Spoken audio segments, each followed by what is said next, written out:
Te invitamos a este nuevo podcast Feminista T. Es un espacio de escucha, diálogo y reflexión en donde buscamos problematizar desde una perspectiva transdisciplinaria e interseccional los temas relacionados con los postulados y cuestionamientos de los feminismos y sus bifurcaciones, cuya multiplicidad de posturas, epistemologías y críticas generan riqueza humana, pero también contradicciones. Queremos poner sobre la mesa y deconstruir sus objetivos, sus preocupaciones y sus posturas, cuyos fines comunes parten o se centran en la ética y la estética de una promesa de humanidad distinta que está por venir.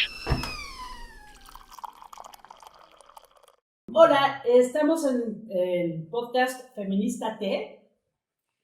Lo que queremos es poder compartir con quienes nos están haciendo el favor de vernos y de escucharnos el cómo pensar desde los feminismos las problemáticas actuales, las problemáticas del mundo, las problemáticas para entender las desigualdades, las exclusiones, para entender la normalización de las violencias. Y bueno, me da muchísimo gusto compartir contigo, Lucía. Igualmente, es un placer. ¿Por qué no nos platicas dónde estás, quién eres, para ver desde dónde va a ser nuestra óptica y el análisis que proponemos? Claro que sí, ¿no? Soy Lucía Rafael, soy investigadora en el Instituto de Investigaciones Jurídicas en la UNAM. Tengo un doctorado en literatura comparada y estudios de género, y eso me permitió, además de mi formación en Derecho, entrar al instituto y trabajar estos temas desde hace más de 13 años, más los que se suman en el doctorado. Y teníamos muchas ganas desde hace muchos años, porque además Lourdes Enríquez pues viene de una experiencia súper linda de 10 años de llevar un programa de radio. ¿Te quieres presentar? Sí, pues un programa Mujeres a la Tribuna, que terminó un periodo, terminó una larga experiencia, y ahorita creemos que es importante retomarlo de nuevo. Entonces, bueno, yo soy Lourdes Enríquez, mi formación es en Derecho, en Filosofía del Derecho. Yo soy profesora de temáticas de género y de violencias y de ética comunitaria del cuidado en la Facultad de Filosofía y Letras de la UNAM. Soy parte de un seminario, Alteridad y Exclusiones, también en la facultad, y llevo el programa de Derechos Sexuales y Reproductivos en el programa universitario de Bioética. Y bueno, nuestra perspectiva es interdisciplinaria, transdisciplinaria, multidisciplinaria, es lo que queremos hacer. La idea es tener a muchas colegas y amigas invitadas durante estas grabaciones de podcast. ¿Y por qué le pusimos feminista, Lucía? Bueno, la idea de ponerle feminista T viene de dos ideas, de un juego de palabras que esperemos que funcione como lo pensamos. Primero, es una invitación a volverte feminista. Por eso es feminista T y no feminiza T, que sería un poco contrario a la invitación de queremos que las personas en general entiendan qué son los feminismos y por qué es tan importante sentirse no solamente empáticos con los feminismos, sino tener una comprensión como más cercana, hacerlo, pues, divulgar un poco el tema, porque creemos que es algo que todo el mundo tiene que conocer. Y entonces una invitación a feministarte. Entonces por eso ya se llama feministate. Y el segundo juego de palabras, pues en esta invención loca entre feministas, pues somos feministas que dialogamos tomando té, y personalmente lo pensé también porque pues era una costumbre muy común en la época de Virginia Woolf, que para mí es pues mi mentora literaria, y el tema del té era muy importante. Entonces es un espacio de diálogo, de amistad, de sororidad, de compartir desde los feminismos para los feminismos, y también para las personas que están interesadas en estos temas y que no tienen como mucho conocimiento, ¿no? Claro, sí, de disfrutar y de compartir juntas y de problematizar, de hacer buenas preguntas que probablemente no tendremos respuestas, pero creo que es importante pues poner a la mesa del té muchísimas problemáticas actuales. Claro, además, pues un poco también es, insisto, las personas que no están familiarizadas con el tema de los feminismos, o que tienen una idea o sesgada o sin mucho fundamento de estos temas, pues poderlo, sí, no solamente es que nosotras como feministas dialoguemos, es que ustedes también puedan hacer estas preguntas que dice Lourdes, pero que también podamos darles herramientas para entender desde lo más básico hasta lo más complejo conforme se dan los diálogos de qué es este tema de los feminismos que para nosotros es fundamental, ¿no? Entonces, no sé, la primera pregunta es, ¿por qué, o sea, por qué nos sentimos identificadas con los feminismos? Y pues te lo diría, Lourdes, ¿cuál es, o sea, por qué tú te sientes identificada con los feminismos y de qué manera nos puedes compartir esta identificación con este tema tan importante para nosotros?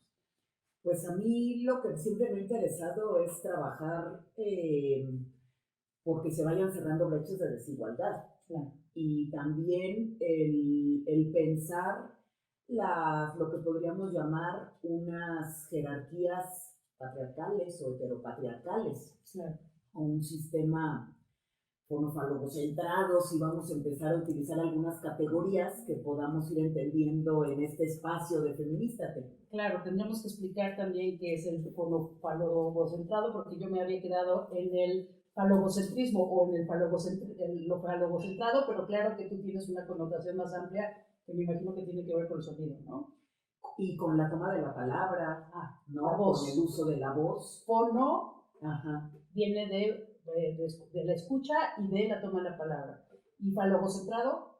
Pues un logos jerárquico. Creo que nos contáramos a alguien que no sabe qué es un logos jerárquico. Pues creo que nos ayuda a entender las desigualdades, nos ayuda a entender la estructura de desigualdades donde estamos hablando de un poder de dominación. No es un poder como fuerza afirmativa, sino que estamos hablando de una fuerza de dominación.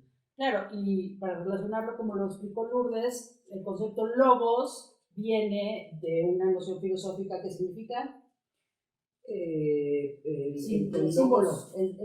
A ver, desde un filósofo que se llama Jacques Derrida, él crea este concepto de falogocentrismo, y es el falo, que eso queda clarísimo que es, al centro de cualquier comprensión simbólica de Occidente, de la cultura occidental, de la filosofía. Entonces, Derrida dice que toda nuestra cultura está construida a partir de este falogocentrismo. Y Lourdes, además, bueno, no es que Lourdes lo haya añadido, es un tema de desarrollo filosófico, añade, como ya lo dijimos, el tema de la escucha y de la toma de la palabra, y por eso es el fono. Ajá. Ahora, luego vamos a ir como más explicando todo eso, pero hoy queremos como empezar por el principio, si así se puede decir. Entonces, nuestra idea un poco es explicar por qué nos sentimos identificadas con los feminismos. Personalmente, primero creo que, como bien decía Simone de Beauvoir, Simone de Beauvoir decía que una mujer no nace mujer, sino que se hace, es decir, nos vamos construyendo a través de la cultura y de todo lo que, todo lo que implica esta cultura, la sociedad, la familia. Y hay una mujer que yo admiro mucho que retoma, no es una parodia, pero retoma el tema esta cita de Beauvoir, que era la maestra Álvarez, Griselda Álvarez Ponce-León, que yo la considero, y tenemos una relación de abuela literaria, y ella decía que las feministas no nacemos, sino nos hacemos, lo cual significa que no solamente hay esta construcción de ser la mujer según los mandatos de género de la cultura tradicional, sino que a golpe de vivir estos mandatos nos vamos revelando, nos vamos identificando las injusticias. Desde muy pequeñas recibimos el mandato de género y entonces de pronto decimos, esto no me gusta para mí. Y entonces yo siento que yo me hice feminista a golpe de vivir el ser mujer desde una perspectiva desigual. Entonces, en ese sentido, pues nada, me parece que es el principio por el cual yo me identifico con los feminismos. Y claro, conforme vamos creciendo y conforme nos hemos encontrando, que eso es algo que me gustaría que platicáramos. Yo he tenido el privilegio de conocer a Lourdes Enríquez desde hace 13 años. Llegué a México y fue la primera persona que me recibió, nos presentó Lucía Melgar. Y desde el principio ha tenido esta capacidad sonora de... Lourdes le choca, pero yo digo que Lourdes es... Ella dice que no es la ONU ni la UNESCO de las feministas, pero yo digo que entonces es Mafalda de las feministas. Lourdes es una mujer con una gran capacidad hospitalaria, generosa, ella está todo el tiempo conectando a las personas, es la persona que conozco que sabe más de quién es quién dentro de los feminismos y que las conoce a título personal, porque también estás de la parte teórica de otras personas hablando, pero tú las conoces, entiendes los temas, entonces para mí es un honor trabajar con ella en ese sentido. Y bueno, Lourdes, desde que la conocí, tiene una vocación alucinante desde los feminismos y es capaz de no cobrar absolutamente nada con tal de tener la libertad de estar en los espacios en los que hay que estar cuando hay que apoyar. Y en ese sentido me parece fabuloso la manera en la que tú ejerces el feminismo. Bueno, no quiero que hables de eso, pero creo que sí es importante también el poder contribuir ahorita que hay tantas discusiones tan complejas sobre lo que está sucediendo, ¿no? No vamos a hablar hoy de polarización, pero sí creo que es importante ver cómo nos han nutrido los diferentes feminismos y cómo explicar los roles, estereotipos y mandatos de feminidad y de masculinidad, pero a la par de ir haciendo preguntas en qué está pasando ahorita. Hemos avanzado tanto en la construcción de conocimiento, pero lo que está sucediendo en la vida real pues sigue siendo violencia, discriminación, homofobia, sigue habiendo pues lo que podríamos decir tratos inhumanos, a veces degradantes, que caen en la lascividad, en el hacer daño, en agraviar a otras personas, y creo que es una urgencia del presente que podamos hablar de todo esto. Claro. Como bien decía Griselda Álvarez Ponce de León, ¿no? Tu madre simbólica, que fue la No primera... era mi abuela literaria, era, no, mi abuela... madre simbólica y otras, pero era mi abuela literaria y así nos adoptamos cuando murió mi abuela. Y es una mujer que me ha marcado muchísimo, pero sí, ella tenía esta noción y ella también lo vivió a título personal, no creo que Griselda ya murió hace muchos años, pero ella fue la primera que nos explicó en corto que decir que ella que no nació feminista sino que se hizo es precisamente porque ella vivió a título personal violencias. No quiero explicar más ni entrar más en fondo porque es un asunto de respeto, pero yo la entiendo perfecto y creo que todas las feministas de una forma u otra nos hemos hecho feministas a golpe de vivir esas desigualdades, ¿no? Y bueno, algo importante es que ella fue la primera gobernadora mujer. Sí, bueno, ella marcó un hito en todos los sentidos, además era una extraordinaria poeta, voy a decir poeta, no poetisa, porque ella decía precisamente que poetisa era peyorativo y yo he retomado eso, hay poetas que mujeres que no lo consideran, pero yo sí, a mí me gusta asumir que todas somos poetas cuando somos poetas y no somos poetisas porque es como un diminutivo así medio sesgado. Y me gusta su perspectiva y con una de las grandes feministas de México, ¿no? Claro. Y bueno, aquí estamos en Feministate también haciendo poética. Sí.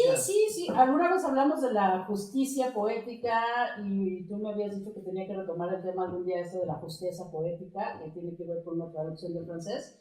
Pero sí, de hecho voy a retomar algo que no quieres y es decir que uno de los grandes problemas que tenemos las feministas es que nos cuesta mucho trabajo reconocer quiénes somos en la justa medida. Entonces Lourdes además va a aceptar que se reconozca sus cualidades y sus capacidades. Y la mayoría de las feministas que son muy apegadas a esta ética feminista no lo aceptan y además les incomoda. Entonces yo acabo de incomodar a Lourdes ahorita. Pero en ese sentido me parece súper importante reconocer que si desde la epistemología feminista se dice que lo emocional es tan importante como lo racional y al mismo tiempo dentro de nuestra integración al mundo queremos cambiar las cosas para que también sepamos aceptarnos y respetarnos y valorarnos en la medida que valoramos que somos mujeres. Yo creo que es un trabajo muy importante que de hecho todo el grupo al cual pertenecemos, del cual hemos hablado, que es Académicas en Acción Crítica, ninguna de las integrantes actuales tiene la capacidad de decir, bueno, todas son mujeres profundamente capaces, pero cómo nos cuesta trabajo reconocer lo que sí somos, lo que valemos y lo maravillosas que, no puedo decirlo, son, ¿eh? ¿Cómo cuesta trabajo? Entonces, nada, yo creo que es un ejercicio que podríamos hacer un poco, Lourdes, que no nos duela reconocer quiénes somos y que no nos dé pudor. El pudor es una de las características que nos han transmitido desde los feminismos. Corrección. El pudor es uno de los temas, de los valores que nos han transmitido desde la feminidad tradicional. Y somos re pudorosas. Entonces, Te invito a que reconozcas tus cualidades maravillosas sin que te dé pudor. Bueno, ok. ¿Qué querías decir? Y pues yo lo que quería decir es que las epistemologías feministas, como bien dices, que tienen que ver con un sentipensar, ¿no? Cuando dinamitamos la razón y la emoción, y por eso los feminismos descoloniales, decoloniales, las epistemologías del sur hablan no de una racionalidad única, sino de un sentipensar. No sé qué podrías añadir a esto, y donde la experiencia está en el centro, la experiencia desde un cuerpo sexuado. Claro, yo te pediría también para la gente que no sabe de esto, qué es sentipensar, aunque suene un poco evidente, pero... Pues usar la razón junto con la emoción, pensando en ¿Y María por qué Zambrano, por ejemplo. Exacto, eso, ¿por qué se elige el concepto sentipensar dentro de esta epistemología feminista de razón y emoción tienen la misma jerarquía en el conocimiento, sí, en abordar, en la forma en que abordamos el conocimiento? Claro, pues creo que vendría desde Platón, ¿no? Desde esa división del topus Uranus y el cuerpo, lo corruptible, casi siempre encarnado en un cuerpo sexuado en femenino, ¿no? Lilith, Eva, mientras que la razón desde esa jerarquía racional está fuera de la emoción. Entonces, al retomar los feminismos, sobre todo los feminismos del sur global, la razón y la emoción, cuando hablan de un sentipensar, no nada más pensar, sino un sentipensar.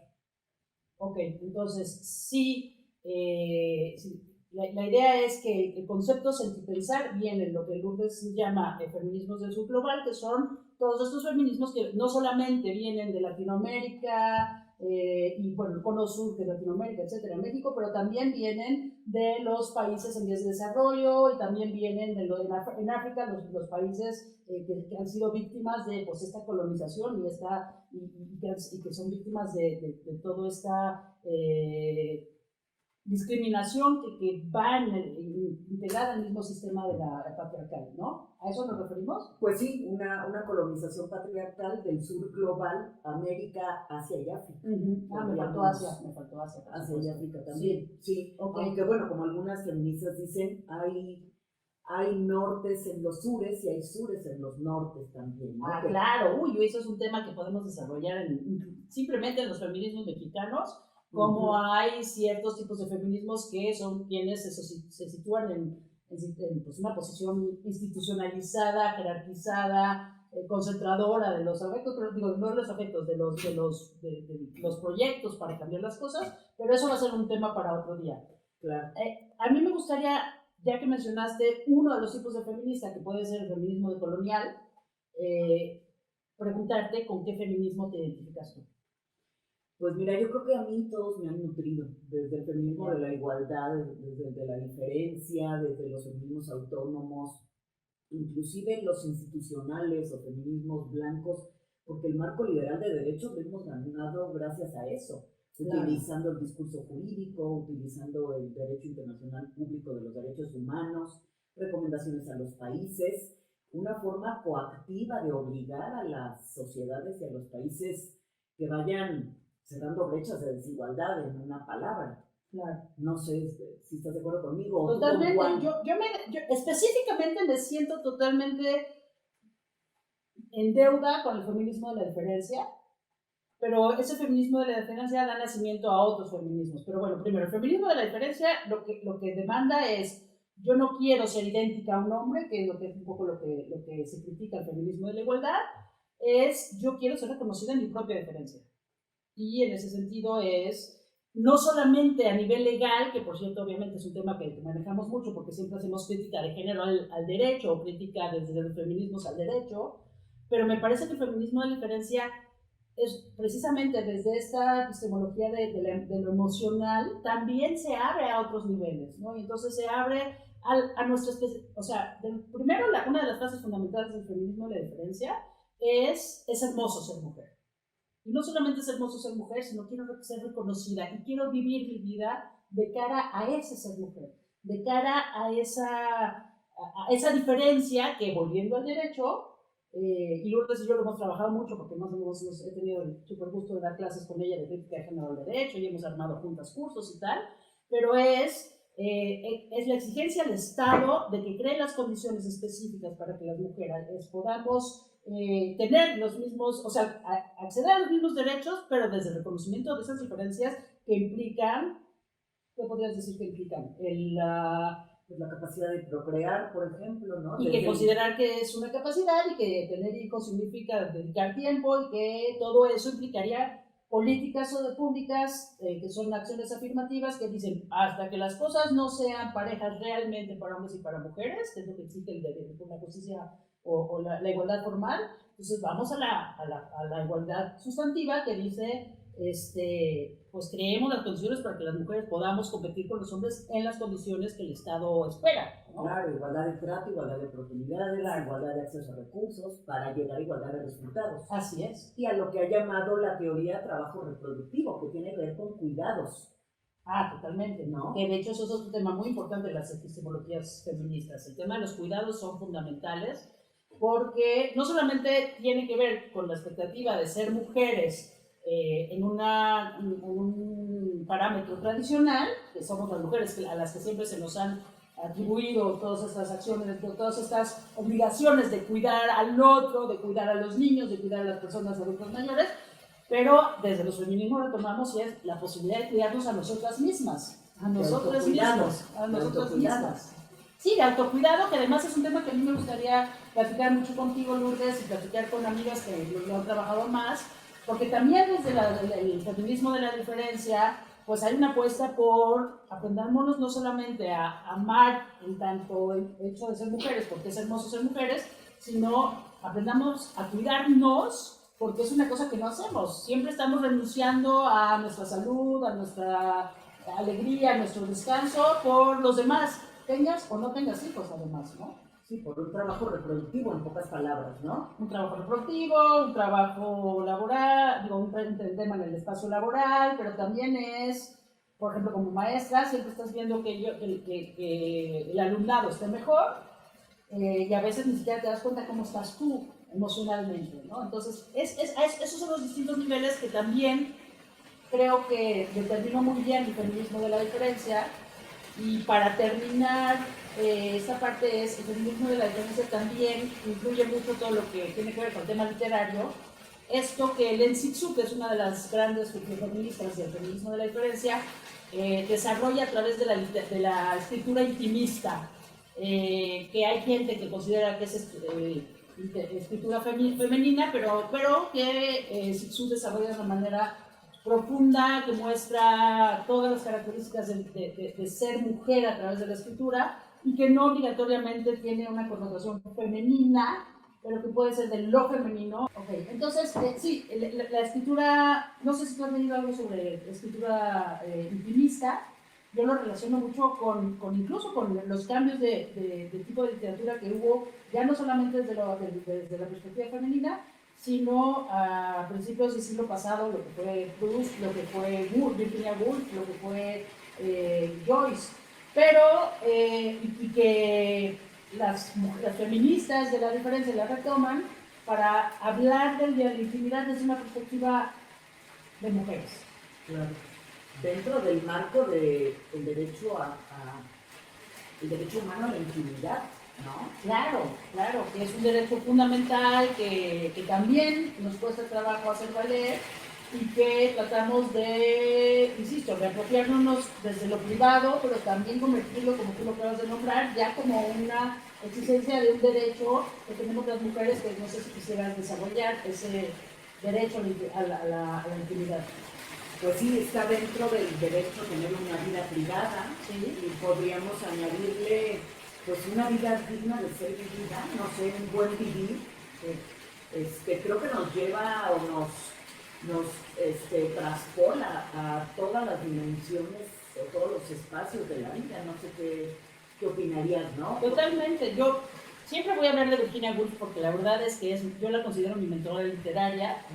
Y bueno, Woolf escribió un texto maravilloso, un ensayo muy conocido a nivel histórico, universal, que se llama Un cuarto propio, y es lo que ella decía, una mujer necesita para vivir, para ser feliz, un cuarto propio, que implica este derecho a la intimidad, ese espacio en donde puedes, dice ella, pasar un cerrojo de encerrarte a escribir, porque ella está hablando específicamente en un cuarto propio, habla de la posibilidad de que las mujeres seamos escritoras, ¿no? Porque dice, hasta en su época no encontró una sola mujer escritora en los anaqueles de la biblioteca, a la cual tampoco le dejaban entrar. Entonces, así desarrolla todo su texto, lo recomiendo profundamente.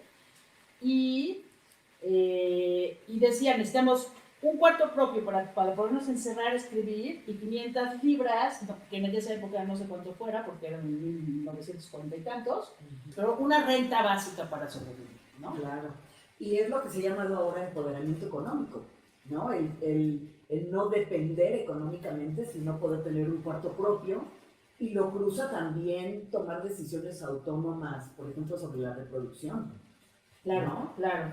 ¿Por qué explicaríamos a un público no conocedor por qué el tema de los derechos reproductivos y sexuales tienen que ver con este derecho a la intimidad, con este derecho a tener una vida propia y a sentirnos realizadas? Aunque no es el tema actual, pero estaría lindo que nos contaras, porque más Lourdes es especialista en ese tema. Entonces, ya que lo comentaste, ¿por qué?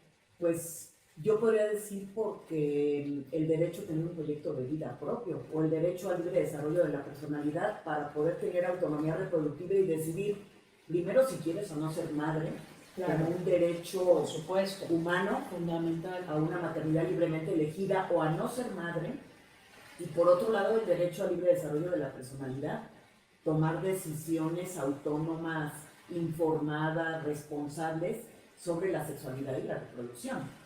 Claro. Y con eso se cerraría como la pinza del derecho a un proyecto de vida propio, de lo que se ha llamado empoderamiento económico la dignidad, la libertad, los derechos humanos, las libertades fundamentales que te lleva a un derecho, a una igualdad diferenciada, tomando el feminismo de la igualdad y de la diferencia, un poco como diría Ferrajoli, ¿no? Estamos hablando del derecho a una igualdad diferenciada, Sí. Apartándolo de un universal masculino hegemónico como paradigma de lo humano. No sé si eso pudiéramos platicar para la próxima para sesión. la próxima sesión, y nos debemos también empezar a hablar qué onda con los feminismos hoy. Claro, ¿Sí? claro.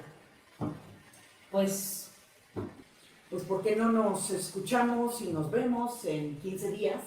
Para perfecto. seguir ahondando en estos temas y ir pensando también a qué colegas vamos a invitar, ¿no? Aquí a dialogar y a tomar té con nosotros. Sí, queremos, incluimos lo del té, así que le iremos dando un espacio importante, incluso hablaremos de qué té le gusta a cada quien, etcétera, etcétera. Pero sí, pues Lourdes, este primer arranque ha sido muy lindo, muchísimas gracias. Y sí, ahora sí que nos vemos en la próxima sesión de Feminista T, y mientras tanto piensa qué necesitas para feministarte. Muchas gracias. Gracias. Síguenos en nuestras redes sociales y vuélvenos a escuchar y vernos en 15 días en Spotify.